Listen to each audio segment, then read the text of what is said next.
안녕하세요. 저는 올해 71살 미경이라고 합니다. 이 자리에 서 있는 지금도 마음이 좀 떨립니다. 이 자리에 서기까지 참 많은 고민을 했습니다. 내 이야기가 과연 누군가에게 의미가 있을까 하는 생각도 들었고요. 그런데요, 제가 지난 세월 동안 참 많이 아프고 외롭고 흔들리면서도 그 속에서 나름의 깨달음과 지혜를 얻었거든요. 그 이야기를 여러분과 나누고 싶었습니다. 오늘 이야기 분명히 누군가에겐 큰 위로가 될 거예요. 혹시 그런 분이 내 가족이나 지인이라면 공유와 구독 부탁드릴게요. 오늘은요, 우리를 아프게 하는 사람들, 그 상처에서 어떻게 나를 지킬 수 있을까? 이 이야기를 함께 나누고 싶습니다. 이건 제가 직접 부딪히며 깨달은 이야기고 여러분께 드리는 제 인생의 진심 어린 고백입니다. 혹시 여러분 믿었던 사람의 말 한마디에 밤잠 설치신 적 있으세요? 괜히 가슴이 철렁하고 아무 일 아닌 듯 넘기려 해도 자꾸 그 말이 머릿속에 맴돌고 저도 그런 적이 참 많았습니다. 심지어 아무 일도 아닌 그 말 한마디 때문에 밥맛도 없고 사람들 얼굴 보기도 싫고 괜히 밖에 나가기가 무서울 정도로 마음이 다쳤던 적도 있었어요.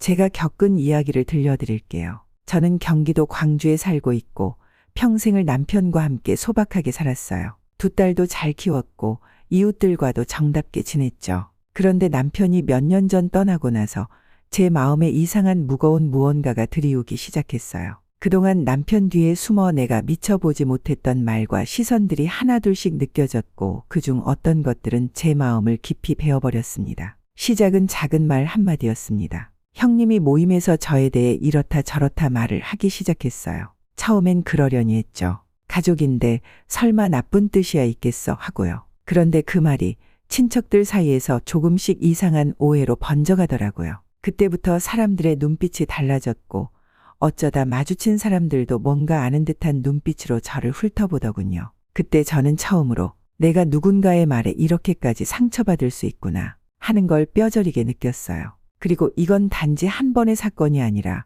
여러 겹으로 쌓인 이야기였다는 것도요. 여러분, 이런 경험 있으시죠? 분명 나는 아무 잘못 없다고 생각했는데 누군가의 말 한마디에 밤새 마음이 흔들리고 괜히 서러워지고 그냥 밥맛도 떨어지고 사람들 만나기도 싫고 저도 참 많이 그랬습니다. 그렇게 며칠이고 때론 몇 달이고 그 말 한마디에 사로잡혀 있었던 기억이 있어요. 아, 그냥 넘어갈 걸. 괜히 마음 줬다 이런 생각 들 때도 많았고요. 여기까지 듣고 계신 당신 참 따뜻하고 깊은 분 같아요. 그런 분과 오래 함께하고 싶어요. 구독 부탁드릴게요. 제 이야기를 하나 더 들려드릴게요. 예전에 교회 권사님 한 분이 계셨는데요. 그분은 제가 처음으로 사회 활동을 시작할 때 많이 도와주셨어요. 그런데 나중에 그분이 다른 자리에서 제가 했던 말들을 왜곡해서 전했다는 걸 알게 됐어요. 그걸 들은 사람 중 한 분이 저를 조심스럽게 불러서 이렇게 말하더라고요. 미경 씨, 혹시 그 말 정말 하셨어요? 순간 숨이 턱 막히더라고요. 아무리 해명을 해도 이미 사람들의 눈빛은 바뀌어 있었고요. 그땐 정말 큰 배신감을 느꼈어요. 이 두 건의 일을 겪고 나서 저는 묻게 됐어요. 대체 어떤 사람이 우리를 그렇게 아프게 할까? 그리고 그런 사람들은 어떤 신호를 가지고 있을까? 제가 겪은 이야기를 바탕으로 그런 사람들의 9가지 특징을 정리해봤습니다. 하나씩 함께 나눠볼게요. 첫 번째, 늘 자신의 과거를 꺼내며 동정을 유도하는 사람은 처음엔 짠하지만 시간이 지나면 그 이야기 속엔 남 탓, 원망, 피해자 의식만 가득해요. 이런 분들, 처음엔 우리가 감싸주고 싶지만 결국 우리의 감정을 소진시키는 존재가 됩니다. 두 번째, 늘 부정적인 말만 하는 사람은 이런 분들과 함께 있으면 이상하게 내가 괜히 미안해지고 위축됩니다. 날씨가 좋아도 곧 비 온다니까 하고 음식이 맛있어도 이건 기름기가 많아서 건강에 안 좋아해요. 처음엔 그냥 조심성 많은 사람이구나 했는데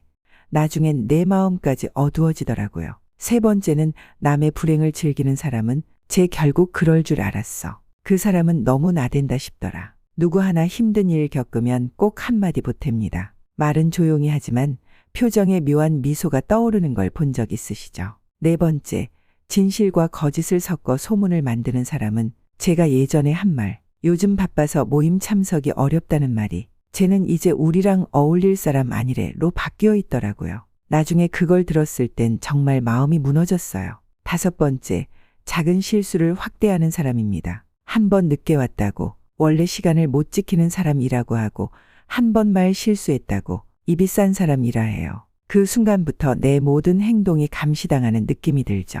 여섯 번째, 관계를 조종하려는 사람입니다. 쟤랑은 가까이 하지 마. 제가 너한테 안 좋은 말 하더라. 이런 식으로 사람들 사이를 이간질해요. 그 말 듣고 나면 괜히 그 사람이 멀게 느껴지고 관계는 어색해지죠. 일곱 번째, 처음엔 과도하게 친절하다가 뒷말을 하는 사람. 저한테도 처음엔 뭐든 챙겨주고 도와주더니 어느 순간부터 쟤는 잘난 척이 심해? 라는 말이 들리기 시작했어요. 그런 사람 옆에 있으면 어느 순간 내가 뭘 해도 조심스러워집니다. 여덟 번째, 비밀을 지키지 못하는 사람. 조심스레 털어놓은 내 이야기가 돌아 다른 사람 입에서 나올 때 그 배신감은 정말 크죠. 아홉 번째, 남을 깎아내려서 자기 존재를 드러내는 사람. 내가 좋은 옷을 입고 오면 좀 튀지 않냐 하고 뭔가 잘 되면 운이 좋았네 라고 해요. 칭찬은커녕 꼭 한마디를 얹어요. 이런 사람들 앞에선 내가 작아져요. 이 아홉 가지 혹시 여러분 마음속에 떠오르는 얼굴 있으신가요? 그리고 혹시 이런 모습 중 하나라도 과거에 내 모습에 있었던 적은 없을까요? 그렇다면 왜 우리는 이렇게 쉽게 상처를 받을까요? 저는 그 이유를 세 가지로 정리해봤습니다. 첫 번째는 믿었기 때문입니다. 가장 가깝고 가장 오래 알고 지낸 사람일수록 우리는 쉽게 마음을 열고 방심하죠. 내 편일 거라 믿었는데 그 사람이 던진 말 한마디가 날 무너뜨릴 수 있는 건 그만큼 내 마음을 열었기 때문이에요. 칼은 낯선 사람보다 잘 아는 사람 손에 들려 있을 때 더 아픕니다. 두 번째는 내 감정을 지키는 법을 모르기 때문입니다. 우리는 어릴 때부터 착하라는 말은 많이 들었지만 감정을 건강하게 표현하는 법, 상처받았을 때 나를 돌보는 법은 배우지 못했어요. 그래서 누군가가 날 아프게 하면 상대를 탓하기보다는 내가 예민해서 그런가 자책하게 됩니다. 세 번째는 설마 그럴 리 없다는 기대 때문입니다. 좋게 보려 하고 이해해 보려 하다가 결국 그 사람의 말이나 행동에 또 한 번 상처받게 되는 거죠.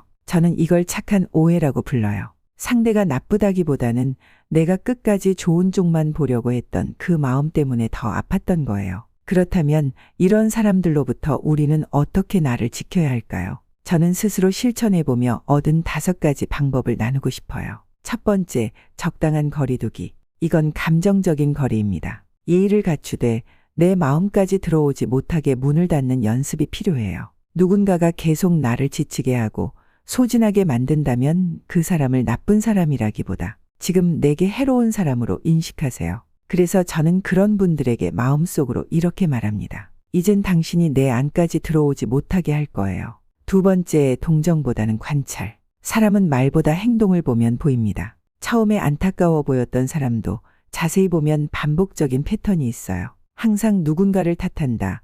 늘 피해자처럼 말한다.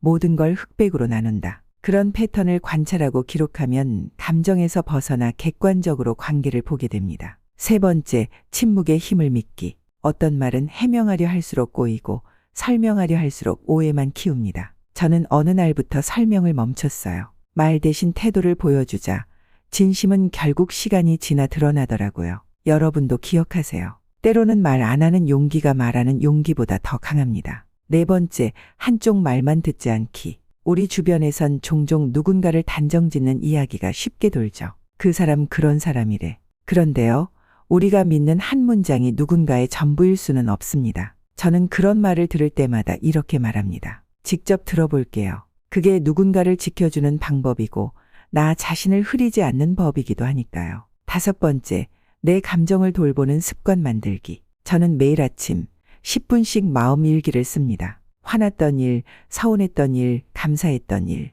그걸 쓰고 나면 마음이 정리되고 어떤 사람의 말이 내 안에 남아있는지도 알게 돼요. 그리고 필요하다면 상담도 받아보세요. 친구에게 털어놓는 것도 좋아요. 중요한 건 내 감정을 미뤄두지 않는 겁니다. 이 5가지 방법이 제 삶을 다시 걷게 해준 지혜들이에요. 여러분, 상처는 누구에게나 옵니다. 그러나 그 상처가 우리를 무너뜨릴지 아니면 우리를 더 단단하게 만들지는 우리의 선택에 달려 있어요. 이 이야기들이 와닿으셨다면 댓글로 여러분의 경험도 함께 나눠주시면 좋겠습니다. 함께 나누면 치유가 시작되거든요. 마무리하며 제가 제게 가장 많이 했던 질문을 여러분께도 드려보고 싶습니다. 나는 누군가에게 상처였던 적은 없었을까? 누구나 완벽하진 않죠. 저도 반성합니다. 때로는 무심코 던진 말이 누군가의 깊은 상처였을지도 몰라요. 그래서 저는 이제 누군가와 말할 때 이 말이 정말 필요한 말인가 한 번 더 생각하게 됐어요. 그리고 다시 한 번 다짐합니다.